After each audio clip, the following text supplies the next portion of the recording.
Councilwoman Young, Councilwoman Evans, Councilman Prichard, Councilwoman Montgomery. Here, let the record show that the mayor, the staff is present, the city attorney as well as the council attorney is also present. Those that are here to appear before the council, we ask that you go to the podium to my right and your left. Please state your name and your address and the reason you are here to appear before the council, and you'll have 3 minutes to present to the council whatever you are here for. Okay, Madam Clerk.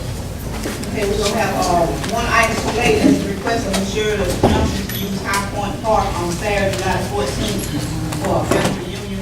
And we have one item, it's not an item today, but Patricia Randall was left off the agenda concerning her march and rally on this Saturday. We're gonna start with her, Patricia Randall.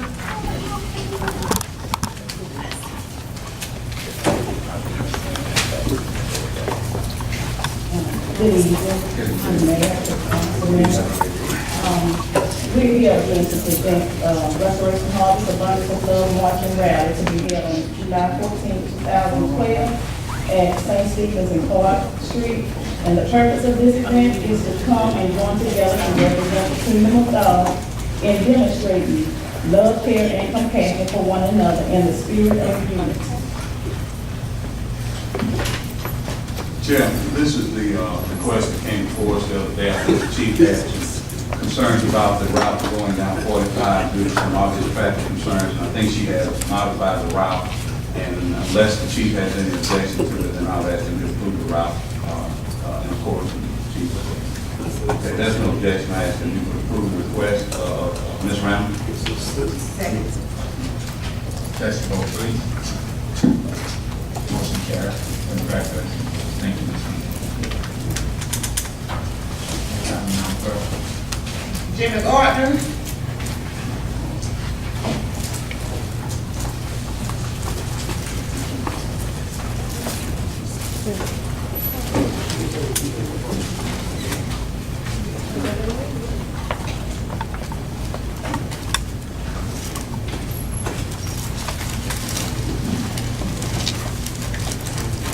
Good evening, I'm Jimmy Gardner, I'm the Chief Proponent for the City of Prichard and responsible for the Public Safety Council, their daily citizens. Just a few events that I want to share with Council, if I can. Just want to share, last week we talked about these laptops that we received under the government surplus. Some 60 laptops are now functional.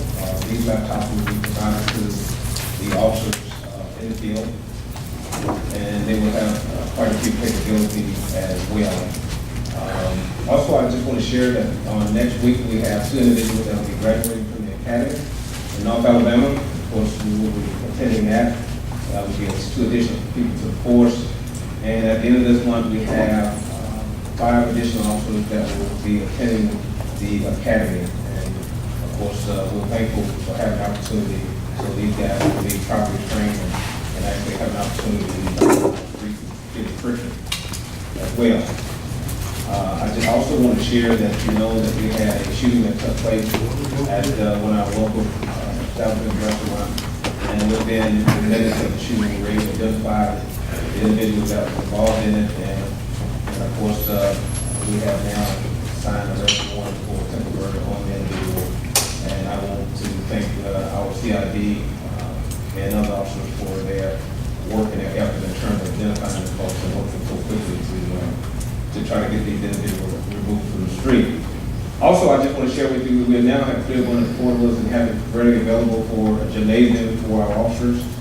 And we're in preparation of actually putting the equipment in as we speak. I can tell you how important it is for our officers to be physically fit and ready to take on whatever the street may bring about. And we thank you for the opportunity to have initiated such a program so that these officers can get the necessary training and physical training they need so they can be sustainable on the streets. In addition to that, I want to share that within the next week, the city will be have total Wi-Fi capabilities throughout this entire building. as we move forward with our mission pilot program as it relates to the county system that will be put out throughout the city, so we can monitor activities throughout the city.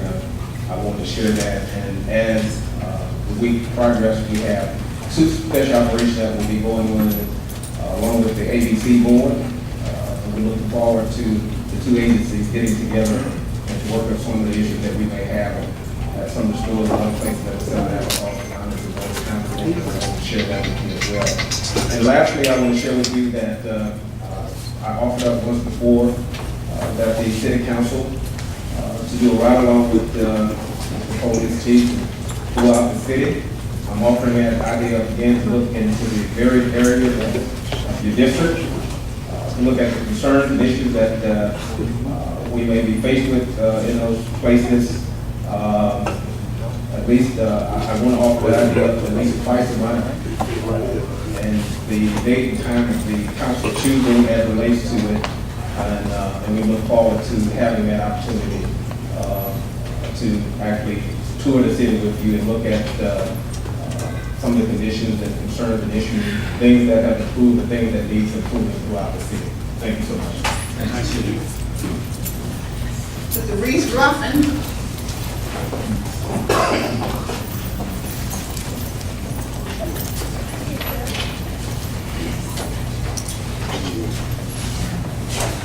Good evening. One of my secretary from Indian Springs Park came a few weeks back and talked to the city council about usage of Indian Springs Park for youth football. And it was tabled at that time. I just came back to talk and see what Mr. Ruffin, yes, sir. is this your correct address and the phone number on here? 1020 South Lee? Yes. Yes, sir. Okay.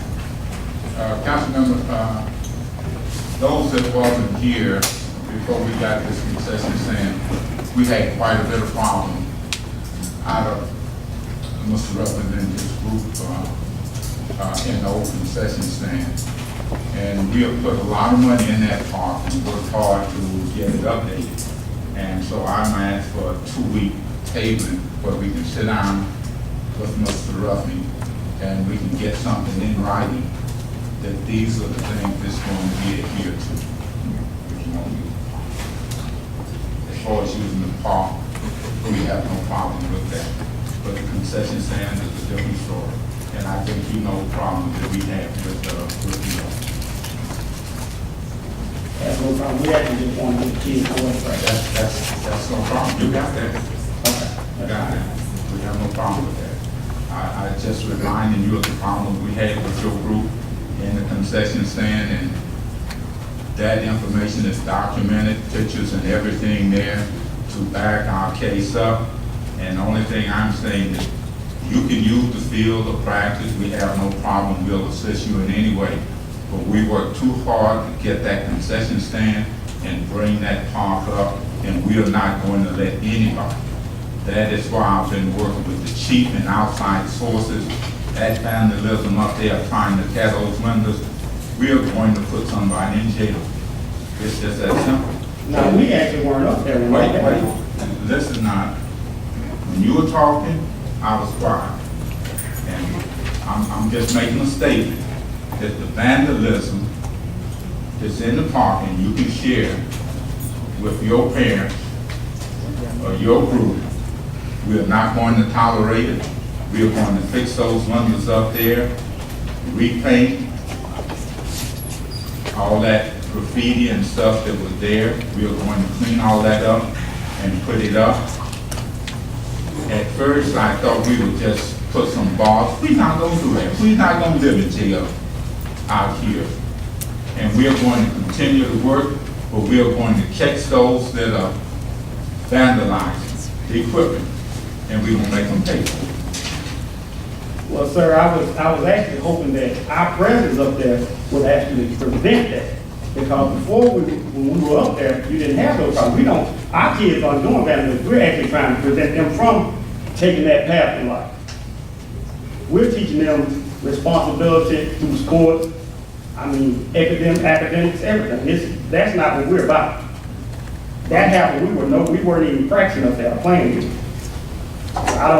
We actually don't have anything to do with that, so I don't know where that's coming from. I didn't accuse anybody, I didn't call any name, I didn't say your group, I'm only saying that it happened. And I'm saying that we are going to restore all of that, and anyone, regardless of who it is, that vandalized, we're going to catch them, and they're going to pay the price. That's the only thing I'm saying. And again, hopefully our president will prevent that by having somebody up there on a daily basis, rather than it just being empty with nobody there, the police there. Because we have kids, there were kids who come up there and do things when we were up there, and we would run them off. You know, first we tried to give them the plate, but the bad ones, if they're inobedient or whatever, we have to go ahead and send them on their way. I move that we table this for 2 weeks, but we give them permission to practice, and if they want to do scrimmage games or whatever, of that, they are free to do so. Second. Catch the vote, please.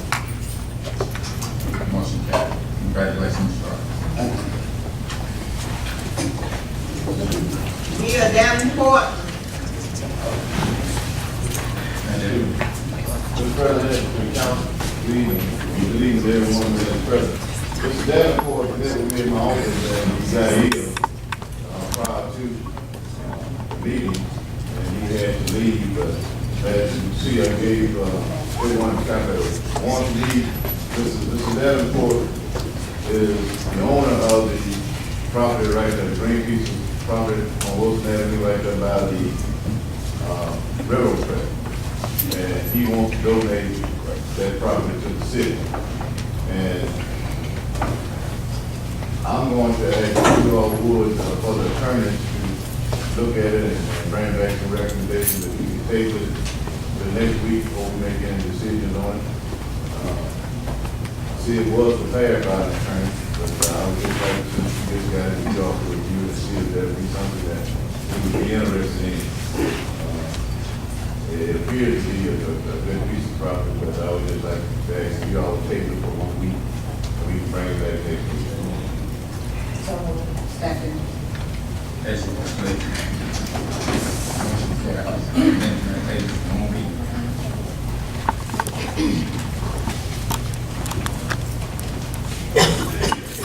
Item for discussion, I need a motion on agreements for services between the city of Prichard and PTM Consultant Inc. and Aerostar SEC LLC to provide services related to petroleum hazard and hazardous substance, and this will be funded through the Brownfield grant. Mr.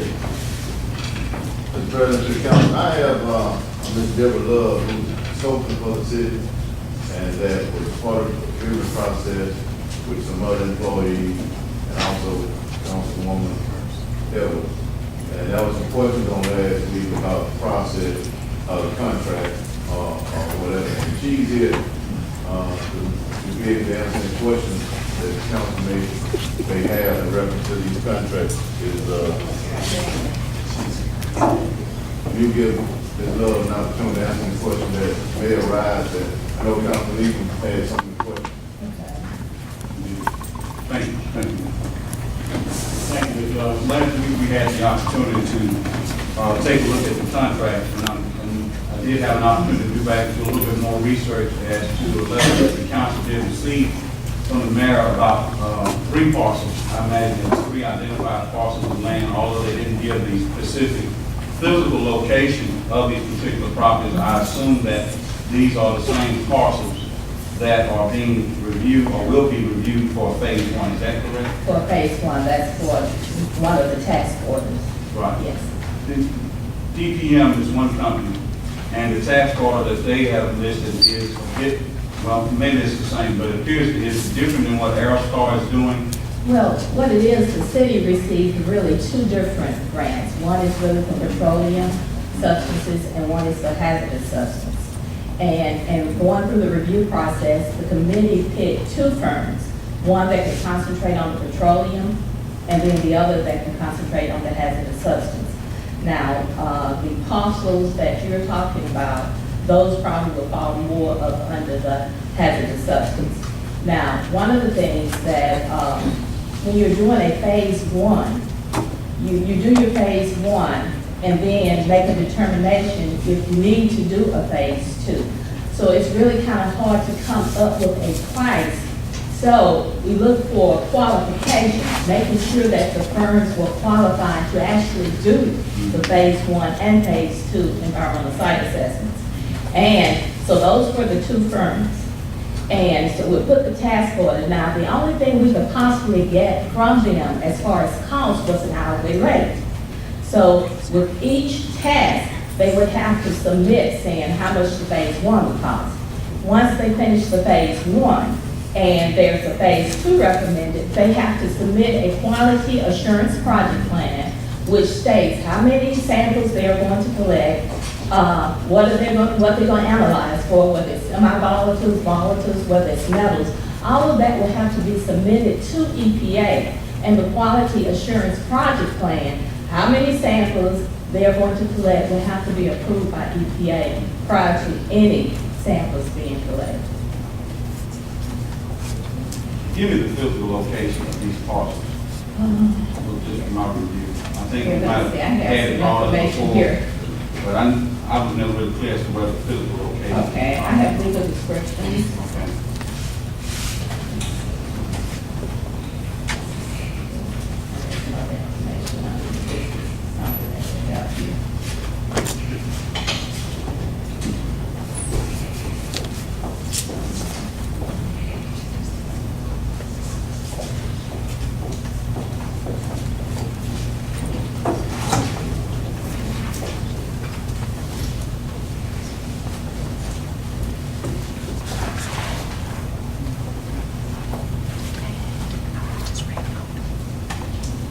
And for that task order, firms will be asked to submit a cost for those parcels. Well, that's what I was asking. Should they not have released it, or maybe they submitted during the procurement process or due diligence, the cost of each task order, what they will be charging on hourly rate based Well, they on. did, and one of the things, the reason we really wanted to really look at that, EPA has a requirement for consultants that they cannot charge more than a certain amount per hour.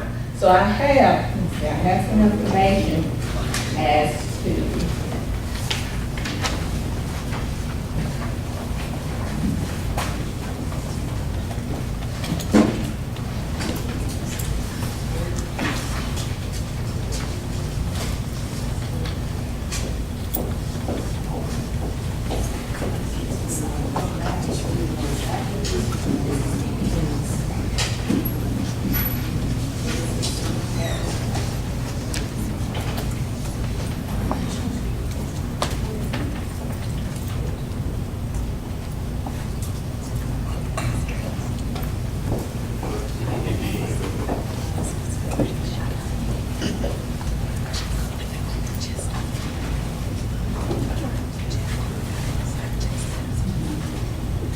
this is something from EPA staff.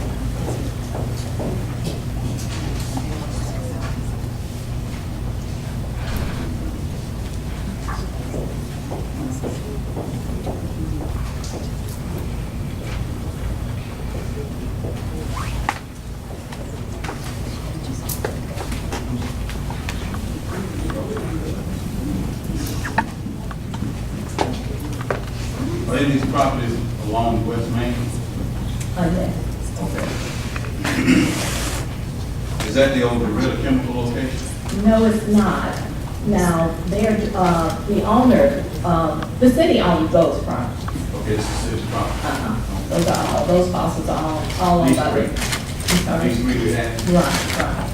Has there been any clearing that these properties been cleared already? They all just been No, uncleared? the West Main property, that is the river's property. Our property, the city owns, is on the Turner Road side. That's what I was trying to get clarification on, because it was two, they were very close. You said that's the derivative property that's been cleared already? That's owned by Gill. That's the derivative. Yeah, okay. I requested from ADM a file review of all properties, including the derivative chemical company. That will be ready tomorrow. Okay, so that's what I was, and that's why I had some additional confusion about I understood that Mr. Gill had initially requested purchase of land to carry out his proposed development project. And I'm thinking that these projects were pretty much one and the same, and the nature of the clearing, my understanding, they already gone out and cleared these properties off, and they were already listed hazardous substance contamination. And I had concern as to why they already gone and done that part of the process prior to the phase one even being conducted. Well, one of the things, even for his property, he's supposed to be going out and he's going to actually do a phase one. That was the decision that, during the planning. His property didn't have any contamination, did it? Which one? The one that Mr. Gill had. His were listed for contamination? Well, he's going to do a phase one to check to see, yeah. I'm sorry. Well, I thought it was indicated, I remember, see, that's where the confusion and the concern was coming from. Because I knew that his properties that he was looking at purchasing had potential hazardous substance contamination. And those are the ones he's already cleared off. Then that may be an issue concerning the fact that he's done some level of surface disturbance. I did check with AJ on that. And what did they say? And so that's not a problem, but I requested a file review of that property, so we can know everything about it that's been done in the past. But we're talking about, let me digress. We're talking about now as far as the PPM aerosol. We're talking about. We're on different parcels of land that's owned by the city of Prichard. That's owned by the city. Okay, because Mr. Gill asked for land that the city owned as well. Exactly. So does the city own the land that he's clearing? No. Okay, is this a different land? Okay, this is a different piece then. Okay, we can see where the sort of Right, I understand. the issue as to what he was asking, because if he already gone out and cleared city land and had disturbed the soil and caused potential effects in the air at that time, if it already been listed as hazardous substance, then that was a concern. It really would be a growing concern. Okay. But our property, obviously, based on what's being said, they have not been impacted by any land disturbance at all. Right, that's We just correct. need to get the phase one. We need to get the phase one. I would like to take this information and also include it in the council record. This body that you're pulling off, is it okay for Ms. Wood to allow this to be part of the record? And I'll give you another copy at the table.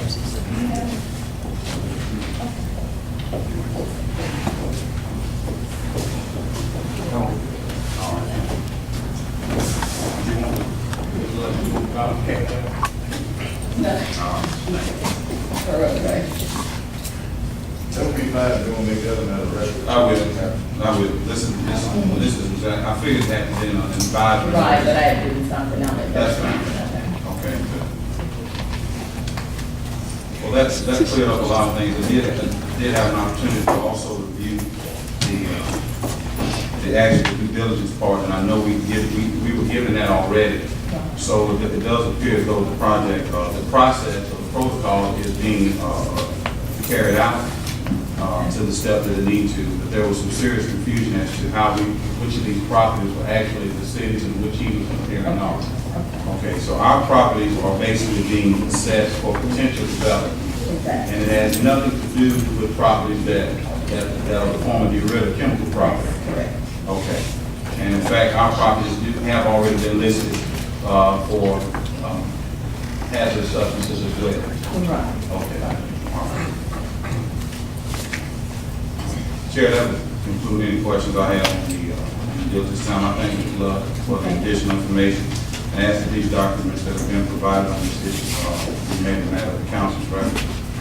And to have the council members get copies of those so that they can put those with the previous information that's been provided on the city's brownfield grant process.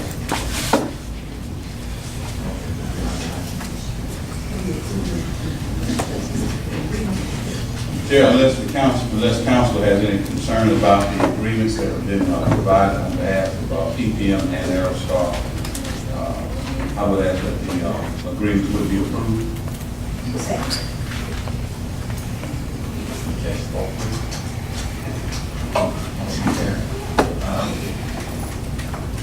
Next item, Madam Clerk. Item two requests made by Mary Davis for the city of Prichard to do an independent air study addressing the captain and other environmental concerns in the Prichard community. Mr. President, thank you, and I really do want to thank the President who represents District 1 for his assistance in communicating and working with EPA and ADM and Public Health and everyone in reference to the campaign over in the 8 Mile area. And we've been very patient in 8 Mile area with this order and trying to find out exactly what has taken place over the period of time since 2008, since we found it goes back to then. And we waited on the results that was EPA did on an air quality study. And they brought the results in. The results that they talked about was not comfortable to me nor some of the residents in that area as far as the per part provision that they received. It came in at 230 based upon the air sampling that they did. And there's historically, they found in a workplace, 500 parts per billion is at an 8-hour time frame is a limit that it could be dangerous to a human. But as you know, citizens out there have been smelling this for a long period of time, even if it was at 230 parts per billion. When they brought those numbers to us, it gave us concern and has been requested by some of the citizens that why don't we do an independent study? And I've always said let them do their job, the professionals, and bring us what they have, and if we're not satisfied, then we can move forward along with the city in doing some of the air sampling and some of the air studies that could be done. And after conversation with Councilman Town, we talked about we were not satisfied, and during the time that they actually did this study, it was the last cold snap in April, back in April. And we know that lives in that area, we know that at a certain part, at a certain time frame in the evening time, it gets real bad with that odor. And early part of the night, and practically all night until in the morning. It's not as bad during the day. And I asked the question and I communicated with Ms. Love and talked about how can we move in trying to get our own air study sampling done and be sent off to someone to give us our results. But when this is heavily odor, the odor is really heavy in the area. And he told us that if we could do it for around about $13,000, and I'm making this proposal that we use this $13,000 and allow this study to be done, and we will have somebody to take it during the time that we know that this odor is real heavy in that area, and to see exactly what the residents are breathing in during the part, during the time when this odor is real heavy. So I'm asking the council if you all would allow us to use $13,000 to be transferred out of the budget reserve to get this study done. We can move forward on this. As you know, our residents have grown tired of having to see nothing being done with this odor. I have already set up meetings because of the concern and nothing that have been able to be given to us by public health, to set up meetings with Mobile Infirmary administrators as well as University of South Alabama administrators on Monday. And my charge to them is doing this with this issue and with the health issues that are looming in the 8 Mile area. How can they step up and help the residents in this area to be able to be tested and see exactly what this chemical is doing to some of the residents in this area? And I'll be having that meeting with them on Monday. And I'm looking forward to that.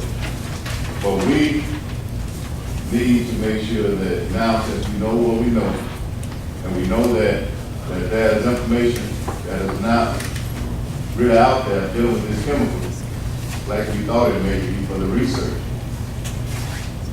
We need to start doing some things for ourselves, and that's why I'm asking for this $13,000, so we can get these numbers, and find out what the issue is, and what these numbers say as a high peak hours of this order.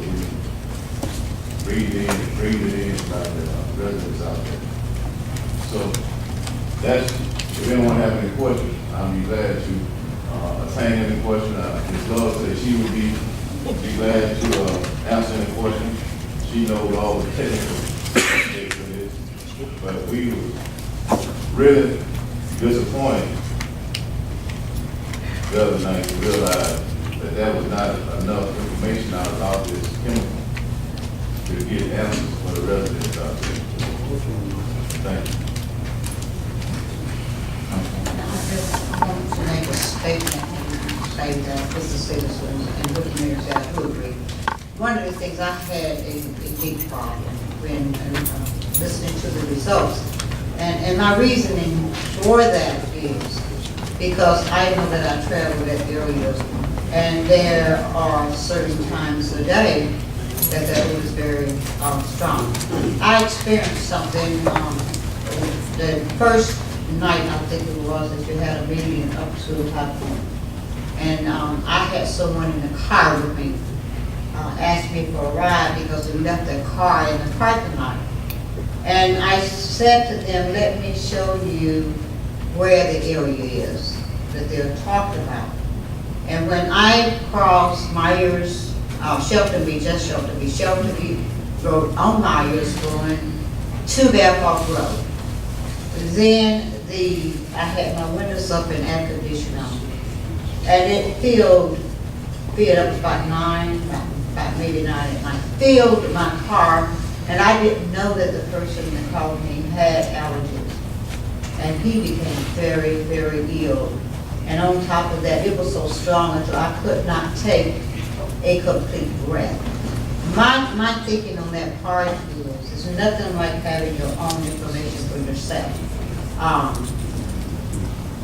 You have to be out there certain times in order to really, this was so strong that it was unreal and unbelievable to me.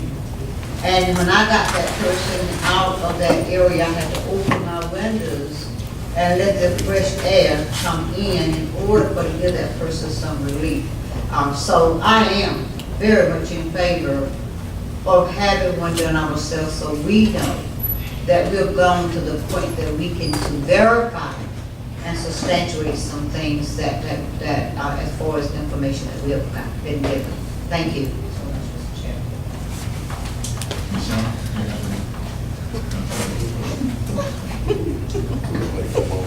Yes, I do have some concern. He's talking about $13,000. That don't sound very much to me with all the extensive testings that have to be done. You got the land, you got the water, and you got the air. I don't know, but I feel like if it came to my house just to do my little piece of land right there, I think it would take more than that.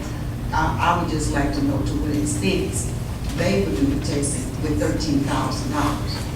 And also, I would like to say, if you feel like that the people are in such a harm, as far as my concern from the first beginning, if it's that bad, then you should have, to me, that budget reserve money should have been maybe giving some of those people out of that area, out of harm's way, and placing them in the area where they're safe. You know, we got Prichard housing, we could have got a lot of Prichard houses, that these people that are in serious trouble with this or something that happened, maybe we could have gotten them out of that area. That's what that type of money is for stuff like this, because you never know, how much harm it's doing to people. I feel like if you're very sick and, you're in a lot of trouble, I believe in police protection, but I also believe in human protection as far as their health is concerned. And you could explain to me to what extent that $13 would do, because you're going against 80 you're going to get low fuel gas, and I know they put out tons and tons of money into this, inspection. But now, if you think the $13,000 would actually, relieve the people, and you can find the problem with $13,000, then, you know, hey, that was good. Let me add to that, let me just for the record also remind everyone, I think it was 3 months ago when the organization Kim came before the council. That's actually Citizens Health of 8 Mile, that's the acronym. And they basically appealed to the council at that time to do something. And it was my initial recommendation then, 3 months ago, that an environmental risk assessment would have been the appropriate thing for us to do by way of an independent study towards finding out what we need to know, separate from what the agencies were going to determine. I've known all along, in my profession, for the record, this is what I do. I'm an environmental consultant by profession. I've been doing it for over 20 years. And I already felt from the beginning that if there was some form of liability or some level of blame that was to be levied to whoever was responsible, even if the agencies knew about it and failed to respond appropriately, no one was going to offer definitive, substantive information on behalf of the citizens of Prichard, or even perhaps maybe deal consistently with our government. And I think the mayor has gone to great lengths to express that after communications that he has had, or his staff may have had with these agencies, we find ourselves at a point where we know less now than we did. The only thing we're certain of is that there's something out there no one can quantify. There's raw data out there, and the studies thus far appear to be unprecedented because no one quite knows the potential health effects to breathing in this the butyl-mercaptan as it is infused with gas, because I think there's some misunderstanding that it's mercaptan that's causing the problem. It's only what we're smelling is because of mercaptan.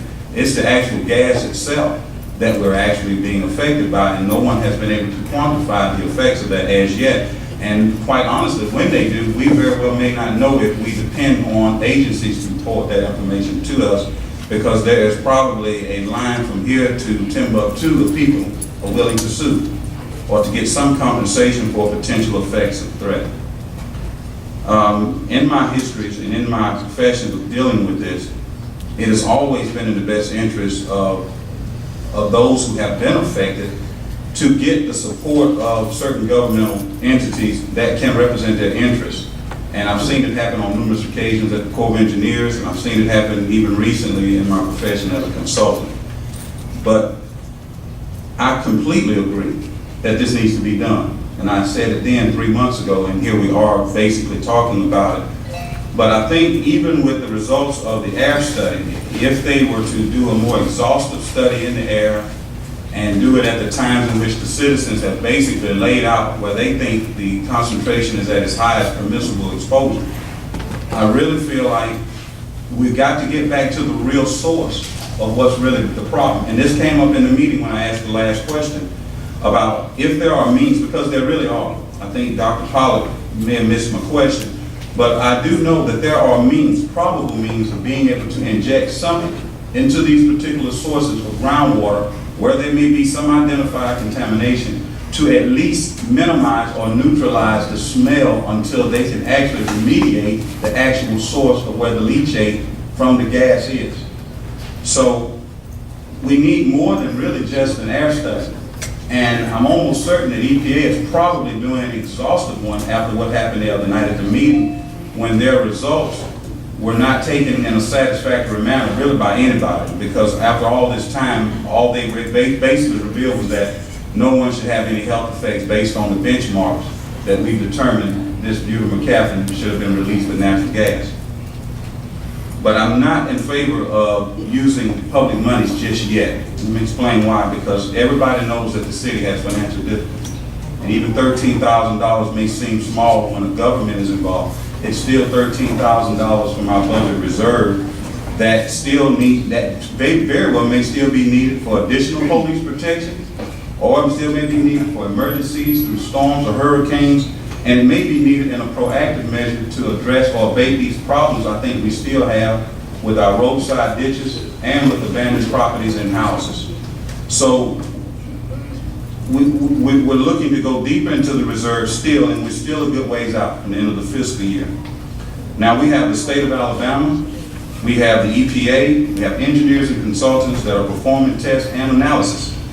And there are various reports that they are issuing still, and I'm almost certain they're not going to stop because they need to know what the problem is for their own good.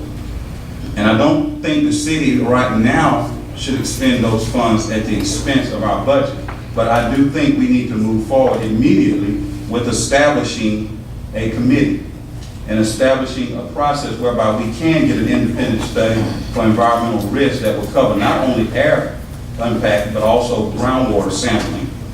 So I would propose, Mr. Chairman, that we would put together an advisory committee composed of the executive branch, which is the mayor's office, the council, and finally put to the table the people who really know more about this problem than we do, and that's the citizens.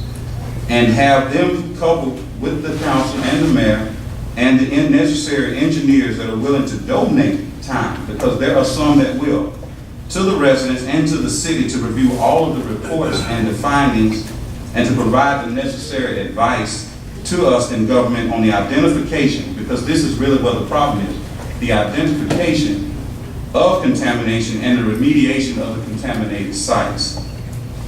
I've taken the liberty since Tuesday night's meeting to contact several companies and engineers that I'm very familiar with that will deal with this, who said they would be happy to volunteer their time to help the city and the citizens of Prichard at no cost. And I believe we should take advantage of their professional assistance so that we can make sense of this contamination to the benefit of our citizens. So I'm asking that we would instruct the council's attorney to draft a resolution creating an advisory committee and have that back to us next week so that we can move expediently and create this committee to appoint the members to sit as an advisory council of getting this study completed and putting it in the hands of the people who will report to the city for the good of our citizens.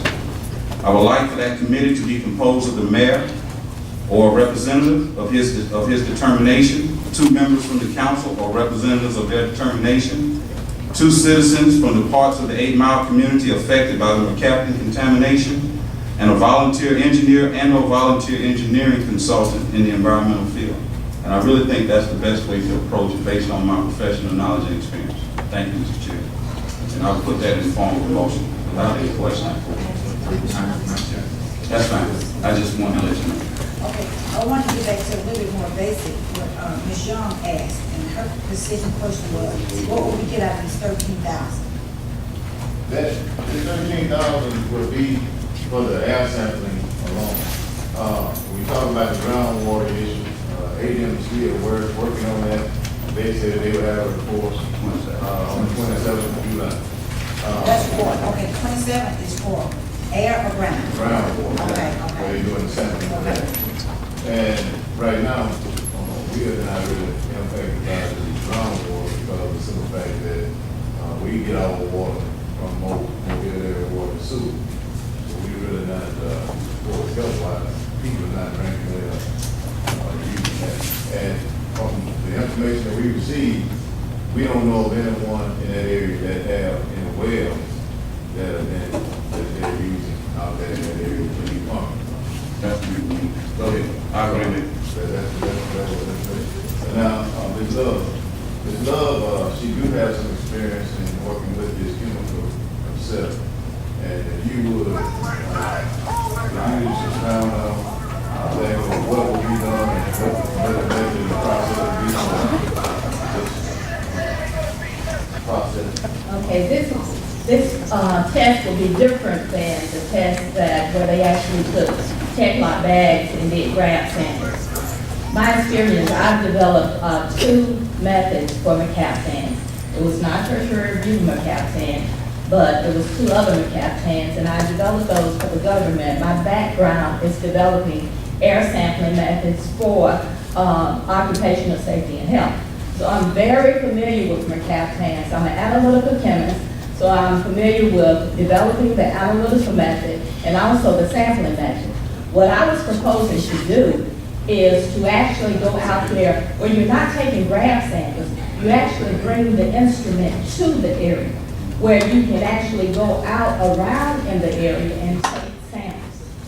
And then you get an answer. You don't have to send it out to a lab. Your lab will basically be based. And this is just based on a lot of experience and working with her captains. I think it's something that will really work.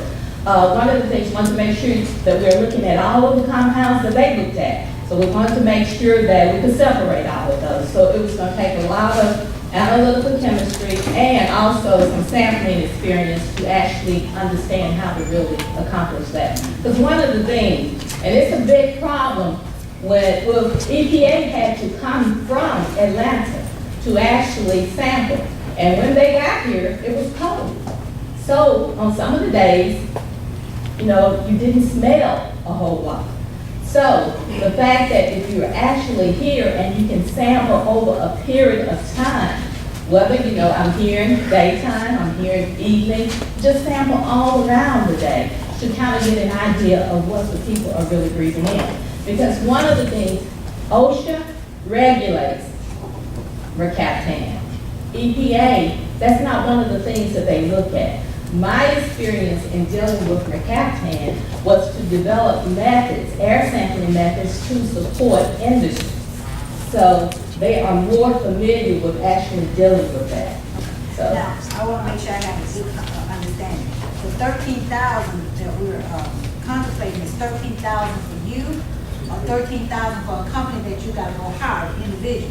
now, I have the experience in actually developing analytical methods and sampling methods to support that. And really, I know the way to really accomplish this. And I was just, and I volunteer a lot of my time here too.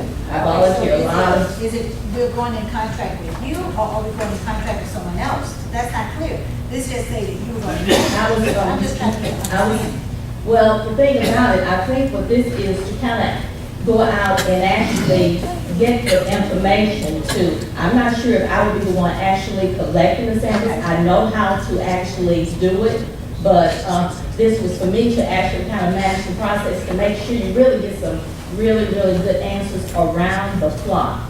Okay, so back to my question, the 13,000 is your company, or for you to hire individuals? That's not, see, we don't have a contract that we're looking at, we're looking at a request on behalf of the mayor for 13,000, and it says that you were going to manage, oversee it. So I'm just trying to figure out, what are we getting for the 13,000? Where's the contract, and what is the company? Well, when I did the letter, it was needed after the meeting, and I did the letter after speaking with Ms. Love. We was going to think, we thought we might have to contract it out, but then she could do the work herself. So Okay. I would be asking for her to do the work, since she has experience and she's already familiar with the city and what's going on, has the knowledge that she had about this chemical.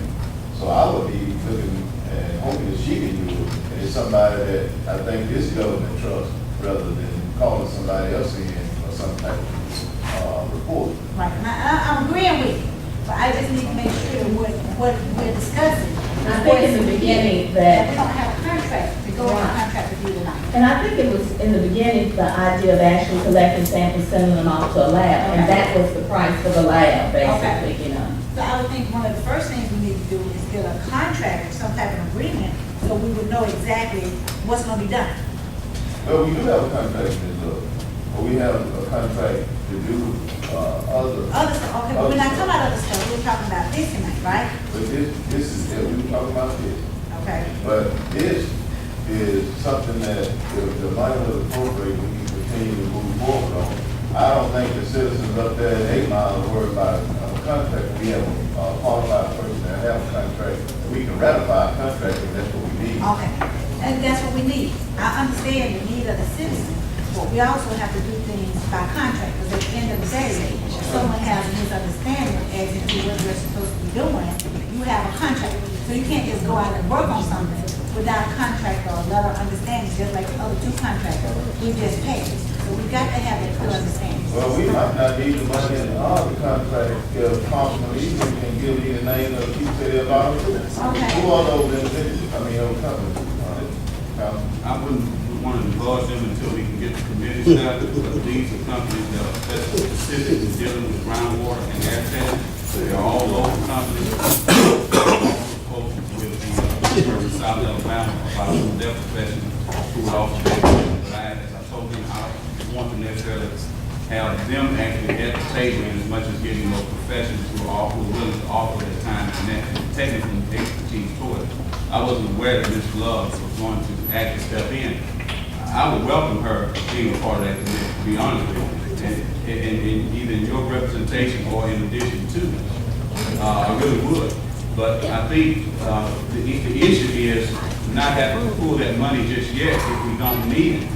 If there are people who can get this done without the cost of the city, especially considering some of these tests are still ongoing and will be in addition to what they've already begun. There's documentation that ADEM is still trying to figure out how to neutralize the smell since they've done their water sample. So, and we've gotten to the 27th on that. I think it's plenty of time to have that committee established. Certainly would include the assistance and the direction from Ms. Love. But also, really, this is about getting the council more intuitive about this process, to be able to work with the mayor's office, because most of the information we've gotten has come from you directly to us, and then we see stuff on TV or we get called about a meeting in the community. This gets us back in the fold where we're collectively looking out for the interests of the citizens. But more importantly, it allows those citizens who've been affected to sit at the table with us and get their input, because had we had that more directly, we may not have missed the mark when EPA went out and did the sampling in other areas at the different times of day. Well, I can say that EPA went out with the information that they got from the residents that was calling in about the area where they were smelling on the residents where they live. I thought you said the city. The residents calling, and what happened is they were going, when they were receiving the phone call from the residents. Now, I did make a statement about the time today that I smelled as far as at my house, I was smelling, and in different areas. So they went around about 9 to 11 different locations, and they did air samples on 3 different days. So the residents were involved, because they've been calling. You got something right here that they call EPA and ADM, talking about the location where they are, what the smell is. But what I don't want to do, and what I like to do, is for us to develop a whole nother layer of bureaucracy to trying to get this issue done for the citizens out there. Because just developing other committees, and I mean, it's just like right now. If the citizens come to me with complaints, even with my own complaints that I might have, what can I tell them? What can I do for them? When it comes down to that help. When it comes down to that. I mean, what are we going to be setting up another listening post? No. I mean, that's what I don't think that we need to create a whole other bureaucracy, a level of bureaucracy for that, and doing another committee. I just think that we need to get the results that we need, and right now, the biggest concern is what we're breathing in. The biggest concern for me, because I live that, is what I'm breathing in. It ain't about waiting on no committee. But I can move from mayor to resident. Well, I agree, man. I do. I understand what you're saying, but I think this gives us. I don't want to add more bureaucracy than you do, because I see it all the time and it doesn't work. But I do know that this finally allows us to stand united. This committee gives us a unified front on behalf of each other, information, technical wise, and whatever remediation or resolution needs to be resolved or come about from what we find out. It's about accountability. And I don't think anyone would want to deter that, because this is strictly about the citizens and their health, and us being able to step up to the plate and represent them, especially with the knowledge of so many other people lining up to get litigants to address this issue. I don't want the city to be in that position. I want us to stand in support and for them in getting this done. And that's why I think the advisory committee makes great sense. I've seen it in Ocean Springs, I've seen it over in Pensacola, not Ruston, Louisiana, but Houma, Louisiana. Very similar situations where they had to actually go out and do this, but the city government, because everybody was like, what are y'all gonna do? When are you gonna do something? And the city basically said, you're coming to us, you're being affected, and we're gonna form a committee of ourselves, get the professionals at the table, and we're gonna identify this problem, and we're gonna come up with a plan of remediation. And it worked beautiful, and that's why I think it's the best thing. And that's exactly why I'm making this proposal to you all, because I support it is I a real support it. issue. I And do. it is people saying now, they have said what they found. Now, what are you sitting on, because we let the professionals do their part. We allowed them the time to do that. So what I'm saying, now it's time for us to take some action. Now, if the council choose not to appropriate funds, so we got somebody that got the skill and the technical aspect to find out what these people are breathing in, or what we are breathing in. It ain't just them, because I'm that too. But the thing is find out what they're breathing in, and at what level, or what the numbers are. Now, if, I would just say at this particular time, it's up to you, the council, to make that decision. If you want to just delay it and develop some kind of committee, or we can go ahead and move forward, because I think time is the best. Thank you. Okay, have they determined the source of this impact? The source The source where it's coming from, yes, the source. they have an idea. But that's, yeah, So where they it's have coming to from. pinpoint the source of it. Right. They- Now, what I heard Troy say is that, help me understand this, it may not be the captain itself, but it may be the gases that are being released. The mercaptan, the vapor from the mercaptan vapor, okay? And what OSHA has established as a limit for people who work in industry is 500 parts per billion. Okay, over an 8-hour day. Now, one of the things that, and the way the sampling, and with the people who really work for EPA, they really don't deal with mercaptans that much, you know, but they deal with the environment. OSHA deal with the workplace, so it's hard for them to come in and actually deal with the environment, but they have more experience in actually dealing with with mercaptans. It's in the air, it's a vapor. So your study is gonna tell us the number count, or is it gonna tell us? It exactly basically would tell you how many parts per billion is in the air. Okay. That's basically, you know, nothing to do with groundwater, anything, how much is actually in the air. And then after we have determined what that would be, what would be our plan of action, what the next step to relieve the citizens? Well, you gotta get to the source and remove the source and take care of what's in that water otherwise it's gonna still be in the air. So they gotta deal with that. Maybe the mayor can answer this, after we get the report back, because I do support this, I just have to get a clear understanding. Okay, so don't think that I don't. Okay, once we get the report back, and the report says that we have a high level, or we have a low level, it may come back that we don't have anything in harm. What would be the city's plan of action to relieve the citizens? Well, I think we do exactly what they do. We share our numbers with AM and EPA, and we say, well, this is where our numbers do. So our plan of action at this time is now to get with public health and say, during this course of time, has anything else been identified to find out the background of this chemical? What impact is it having? At the same time, as I'm moving forward with University of South Alabama and Mobile Infirmary, and with Dr. Iso, with Mobile County Health Department, then with these numbers, then maybe somebody could be doing some screening of some of the citizens to know exactly how things are progressing.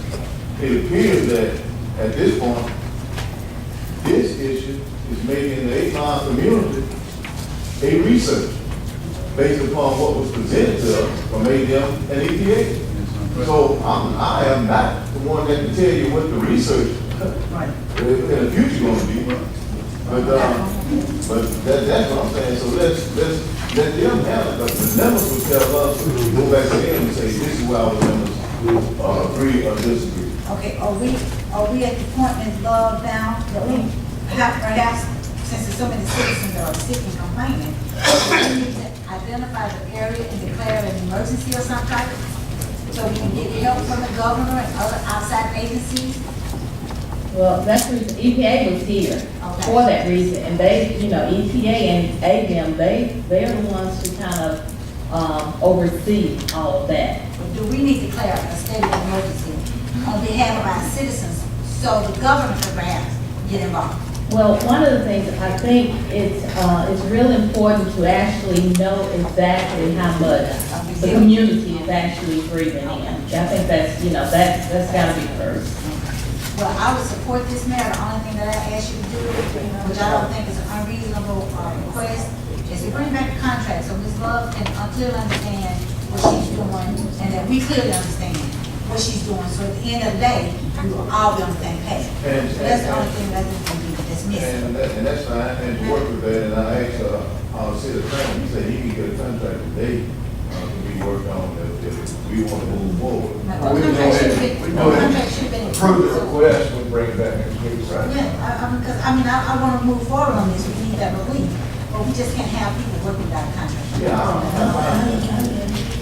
Councilwoman. No, I'm just going to say that, from my perspective, we can't say on one hand that we want to protect our citizens' health and their well-being, and yet we don't want to spend the money if we're talking about something being emergency on one hand, but yet to say it's really not spending the money from the reserve when it's there for certain things, and it's the discretion of the council to determine whether or not they want to spend this on whatever.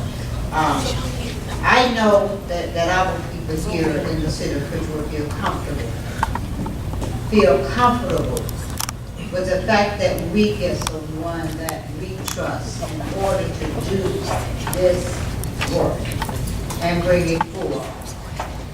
So they would have something, if it's different, then they would have something, our citizens would have something to work with also. So if you're going to say that you look out for your citizens, that means that you do what is right for you. And $13,000 to pay for it to be done for someone that I know I trust here at the city of Prichard to do work for the city of Prichard. Then we shouldn't have any hesitation. So I do support it, as Ms. Harris does. Thank you. Let me just remind you, think about those young children. We have Indian Spring Elementary School. We have Collin Road Elementary School that is affected by that. We have numerous churches, daycares, and we're talking about the youngest of the youngest. We are talking about toddlers. I know right there at High Point Daycare. We're talking about over 200 children that's every day that's there and right up the street there. And that odor is bad. And I tell you, I was very disappointed in that report on Tuesday night. I couldn't believe it. Because early in the day, it smelled worse than what they reported. I just can't believe that out of our brightest and best, that's all we got. And I just feel that whatever we can do, we owe it to our citizens out there in the 8 Mile area. We have a lot of seniors, retirees, and younger people. And at certain times, you can smell this odor all throughout the area. It travels, and at some point, someone said they'll smell this stuff up to at least 7 or 8 miles from that particular point over there behind the cemetery. It is bad. It is bad, and anything that we can do as a government body to give some relief to that area and to the citizens, I encourage y'all to do so. May I have a consent, council? To speak? I can send you. You ready? No. I make a motion to come Yeah, well, we have a motion already on the floor. Okay, let's go. What's the motion? That's what I'm saying. But there was a question. Okay, you had the My right motion, I don't support, I think That what advisory committee. Right, and I think what Ms. Love is doing, willing to do, can be incorporated into that. It was the cost that I felt should not be included into it. Let me ask Ms. Love this. Ms. Love, would you be willing to provide your technical profession to this process at no cost to the city? Well, there will be some equipment involved in this, and I would have to put that out of my pocket, no, I can't, I really can't do that.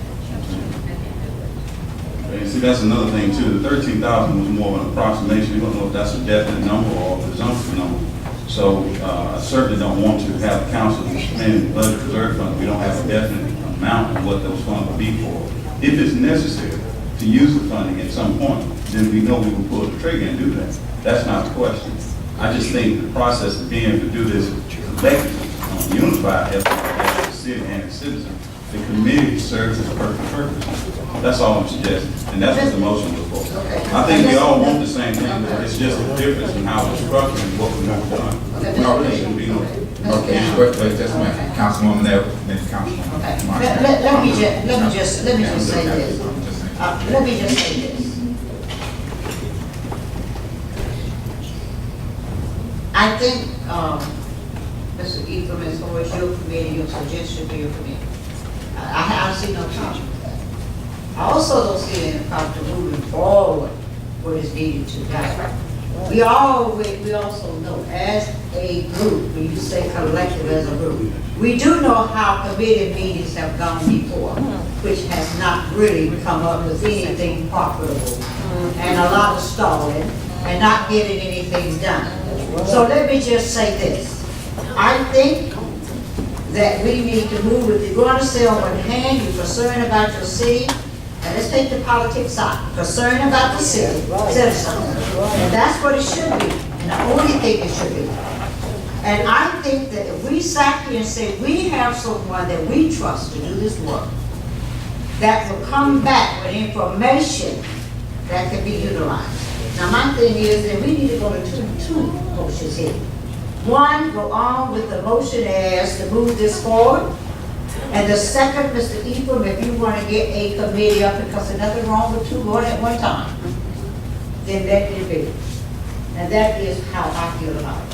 So I don't know what the motion is on the floor, if I can ask it, Mr. President, or it to be repeated, because I don't know what the motion is. Well, we'll take up the advisory committee first, give them first, we'll take up the advisory committee. What was the number you had suggested, Council? I think it comes up to be seven.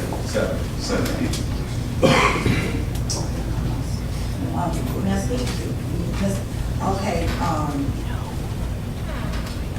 Mayor, in the contract that you're going to come back with, it's going to call for 13,000. It's going to outline what is in 13,000, but it's going to state not to exceed 13,000 as well, correct? Yeah. Not to exceed. Okay. I would be willing, I'm taking a part of District 1. What used to be District 1 is now District 2, so it's really affecting some of my people that I'm taking in that area up there.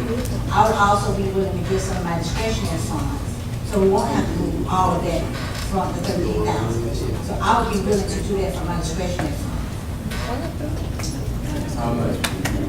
I give you 3,000. If each council person gave 3,000 or a couple of thousand, that'll take care of that right now. If that is really a concern, wiping out the budget reserve, because I have a problem with wiping out the budget reserve, but I can use the budget reserve for situations like this. So I'm just laying it out there. No one has to give anything. I'm willing. I'd be glad to accept all the discretionary funds too.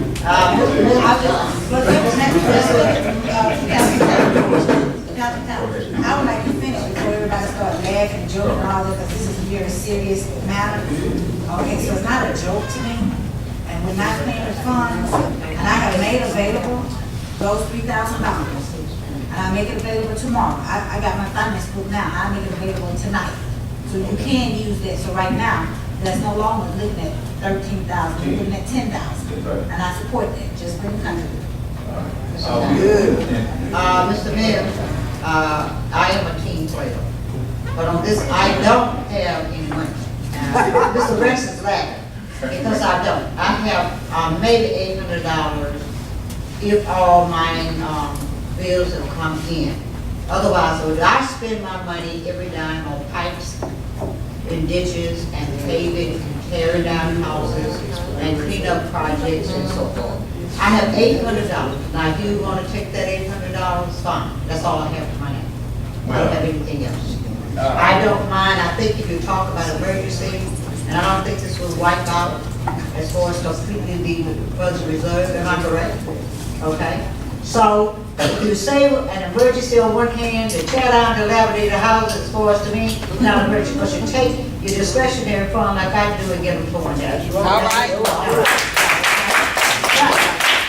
If the emergency is emergency, then you talk about people help, to me that is an emergency.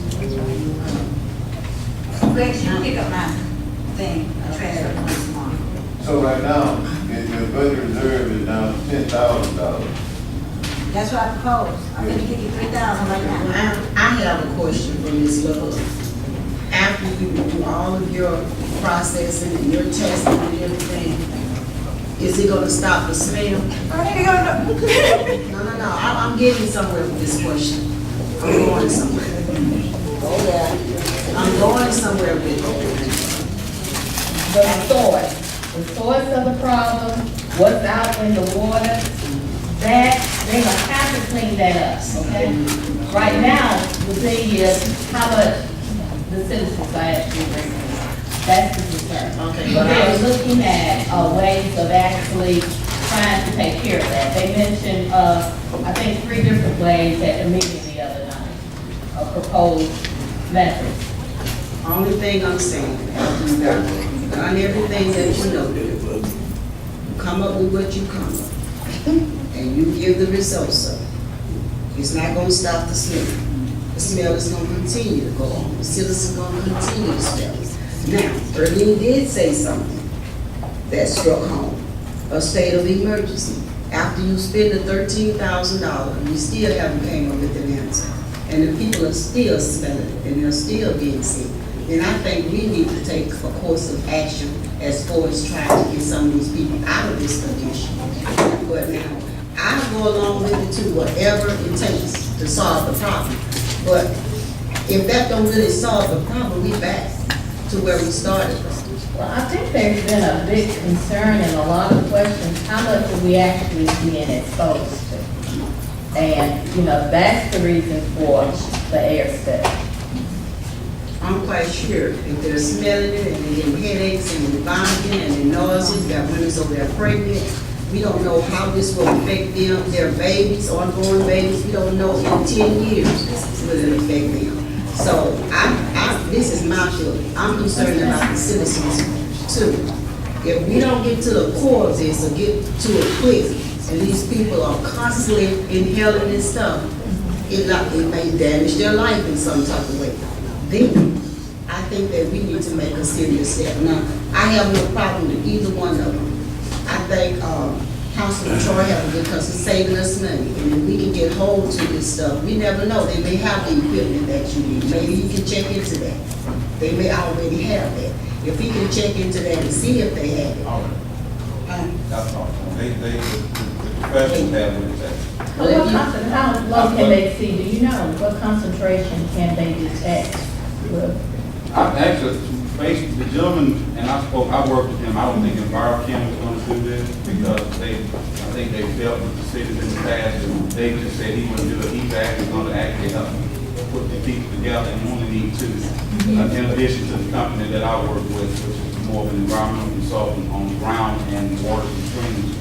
He's gonna help me come up with consultants as well, only 2 that will provide their services and assistance to the city. But the gentleman at Environmental Kim did indicate that there was probably a range where, based on the park pavilion permissible exposure limit, that they felt even if it didn't meet the threshold, even if it didn't exceed the threshold, if it was in a close range, they would consider that a volatile range. And they would thus report back that this is a concern.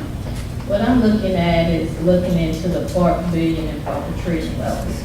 So, you know, the odor threshold is very, very low for It this is. compound. It's It very is. low. It is. You That's can what he smell, you can smell, in some cases, 0.1 park pavilion, which is very, And very that's why, low. you're absolutely right, and that's why he said that we wouldn't allow our confirmation of what's being inhaled to be limited to the threshold and above, as to say, very dangerous. Anything that would be within that compromised level within close range, he said we would consider a problem, as opposed to what EPA had determined. They weren't able to pull the results up on the website, but I did write down from the meeting the other night the results that they had come up with. I think what they were using as just a benchmark, as they're using that number as a benchmark, because that's where there's some kind of research that come up with that number. Correct. Yeah, so, and they were basing things on that. And But it's always helpful if you can sample over a period of time. It needs to be So you have, comprehensive. yeah, and because it might be bad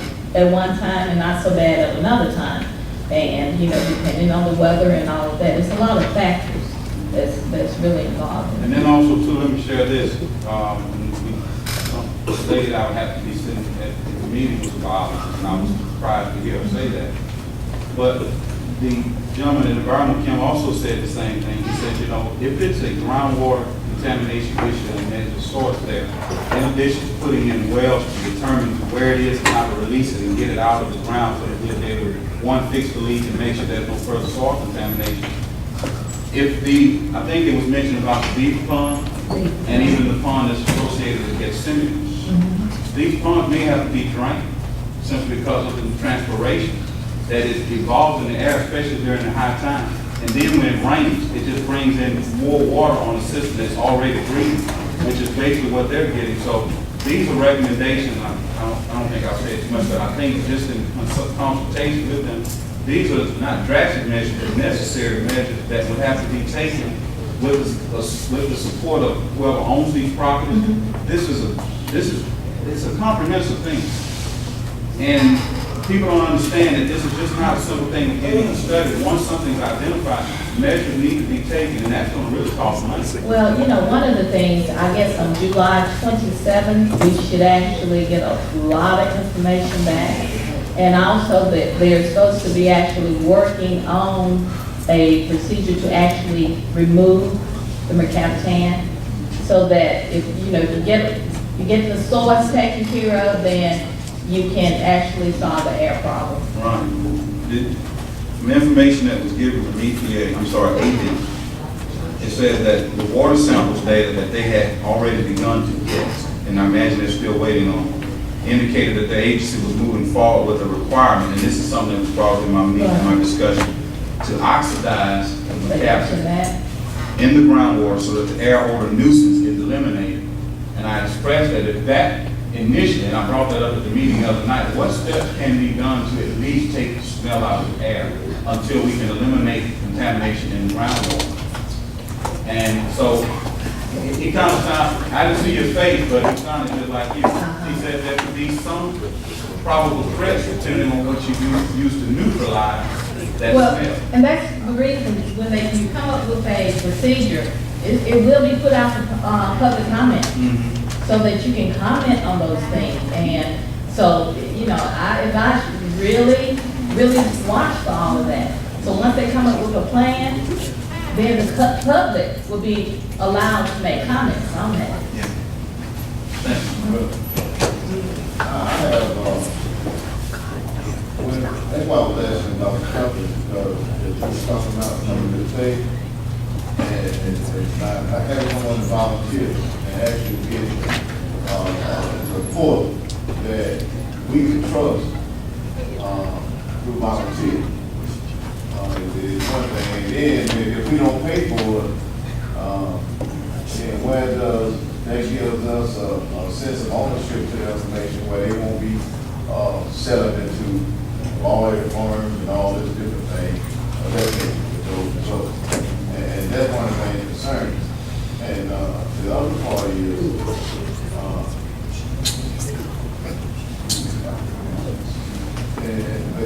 but that's a major concern. That is a concern, but I think these gentlemen will be willing to, they're not doing a contract, they're going to be getting paid, but they will be willing to agree in principle, whether through writing if they need to do it, or if council could approve them with a request of you to have them support the efforts of Ms. Love in addition to the committee to move forward. To be honest with you, don't really need two, in my opinion. I think she would represent one alone, and maybe just get another, one other individual to coincide with whatever she's doing.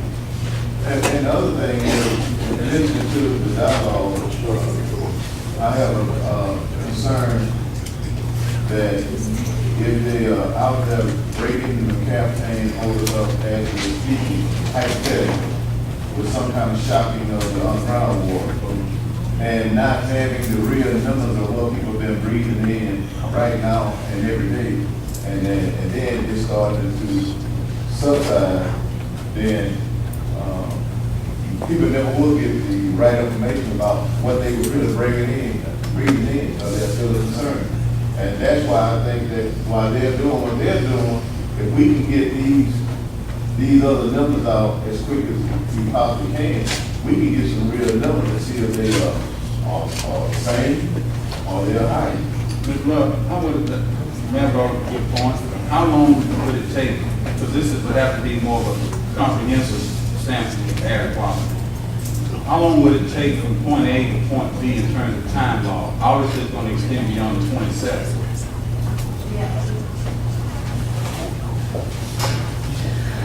What I'm proposing is, the first day I'm out there sampling, answers will be coming out then. This is actually like, real time. Okay. Okay. So it's not anything where I can take and send them somewhere. Okay. That's what I think that's the best way to handle this. Because it's really kind of hard to ship this stuff. It really is, stability and all of that, so. Chair, I'm satisfied. Okay, yes, sir. We're gonna set up the advisory committee first. That's going to be the first one, then the next one will be $13,000. Okay, we have a motion. Just the advisory, Advisory committee. early morning hair serving. Do we have a second? We have a second. We have a second.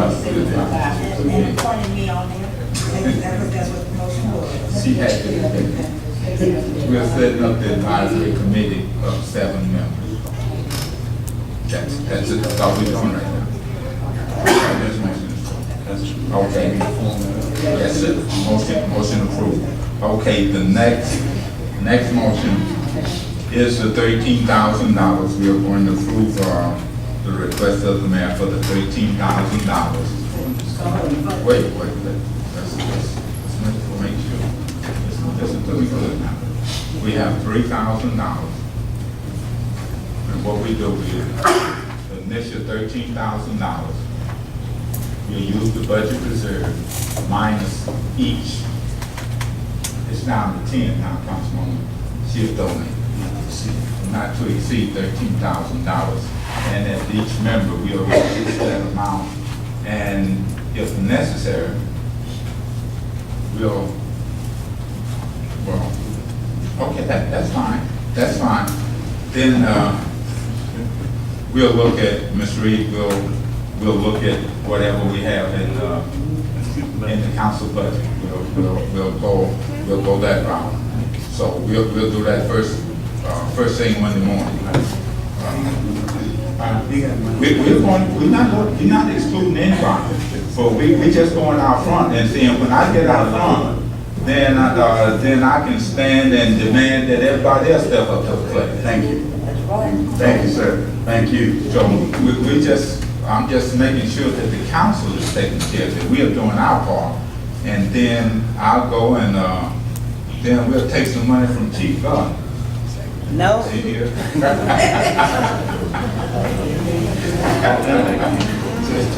Okay, so that's the next motion, is the $13,000,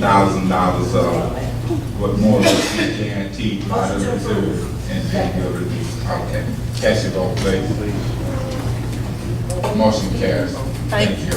Next item, Madam Clerk.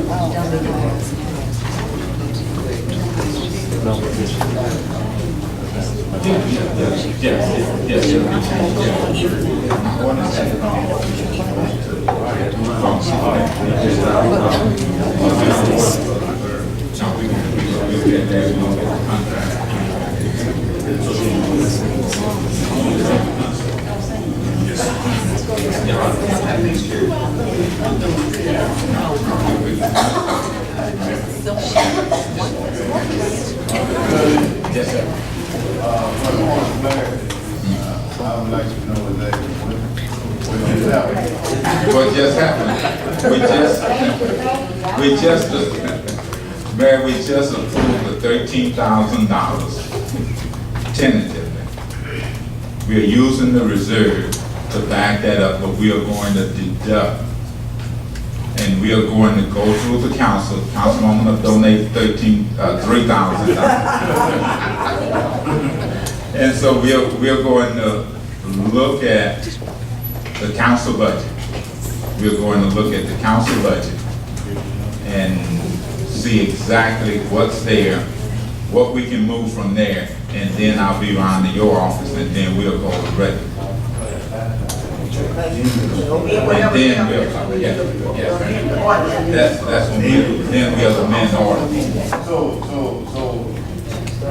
And I appreciate the consensus of saying that it's been approved. So in other words, we can move forward, but we just want to make sure that we can find the money to. The money and the contract will be on next week's agenda. Can you start a work before next Thursday? Yes, sir. Yes, sir. Thank you.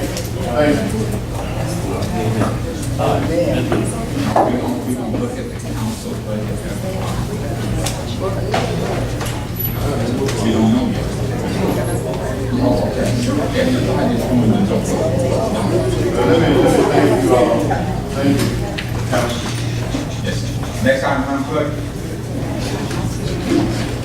I need a motion on the request of, James J. for Act Director of Inspection to declare 221, 223, and 219 of Southwest Avenue a public nuisance, to declare those properties public nuisance in order to be demolished. Second. Cast your vote, please. Carry. I need a motion on the correspondence from the Finance Director to approve expenditures from Station Fund number 103 Law Enforcement Fund for police expense totaling $5,000. Okay, I have a question, Councilman. On this here, the vendor is police expenses. Is that the proper vendor? The expenses for the police department, like vehicle radios, equipment, repair, and supplies. Who's the vendor? I've not seen one like this before.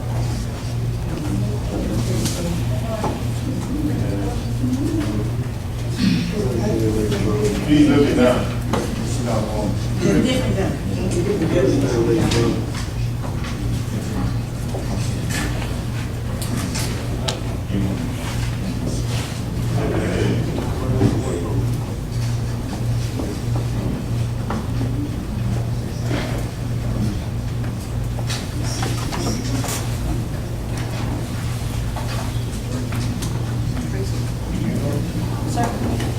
For the police one? No, sir, I don't.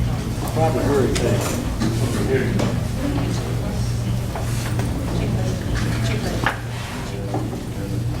She didn't give me your bill, she just gave me. Probably hurricane, Bill. It's ready to put in the fair for the second. It's the 7th, July 27th, this weekend. We have to usually always list the vendor with the amount. Yes, it is. I mean, that's not, we just need to say our proper records. Exactly. Yeah, it should be right listed according to. There's several vendors involved. Oh, should be representatives from all.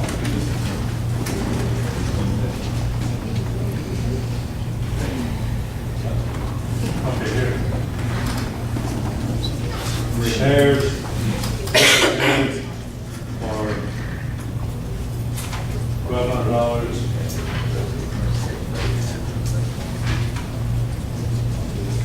That's all it is. Or do we need to table this one to come back and properly, because it is not really proper?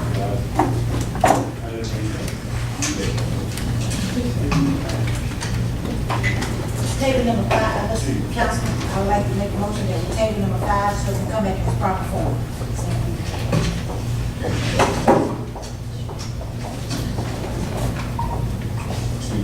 But they take it none.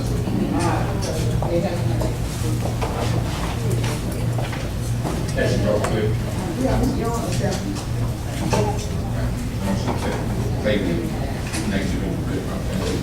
I need a motion on the correspondence from the finance director to approve expenditures for special fund of 128, correction funds, Hours Depot, $399.96 for Lexmark Toner, for the city of Prichard, reimbursement city for airports, $377.24, court overtime, $5,000, and court FICA, $2,000, totaling $7,777.20.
Hey, Rex, you want you to come up here.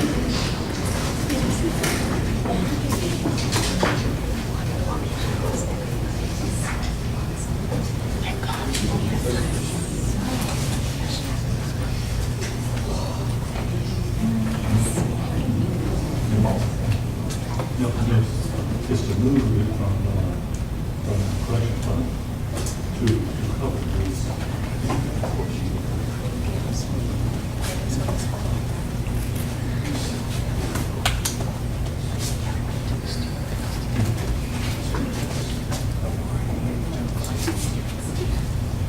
It's just for the moving money from the collection fund to cover overtime.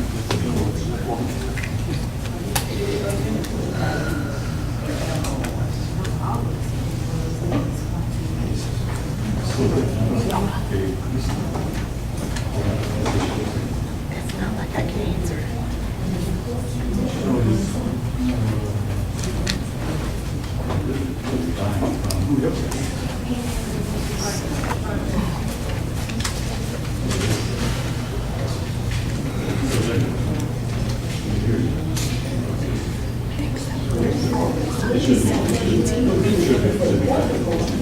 You're right.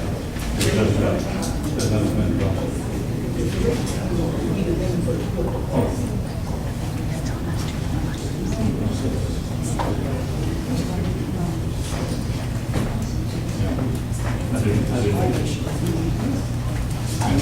Here's your 3,000. They're gonna table both of them to, they're gonna motion to table, number 6 also.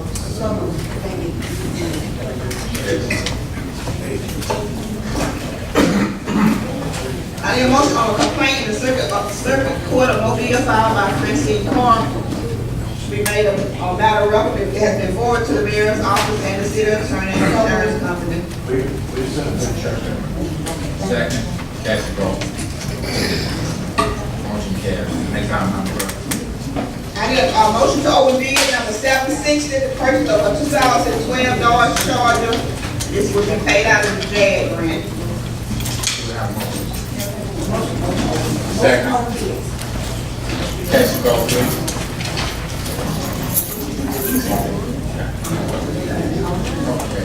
Okay, I'm in the receipt of 4 bids.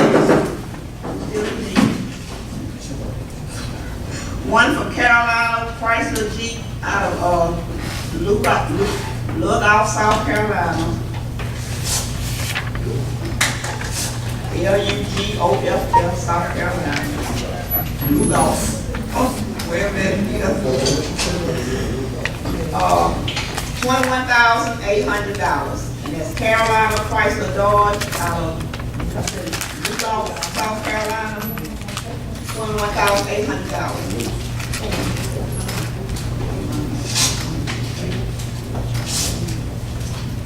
The second one is from Dodge out of Troy, Michigan.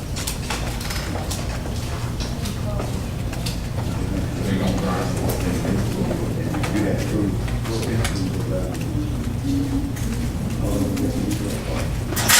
Okay, that's all right. No bid, no bid. No bid. Okay. This is from Kim CDJR out of Laurel, Mississippi.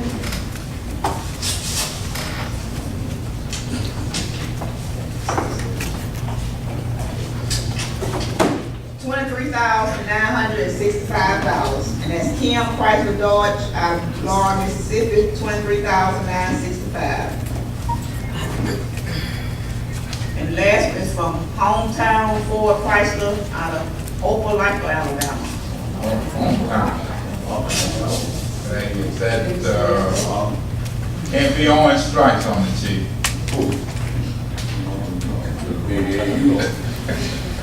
No bid.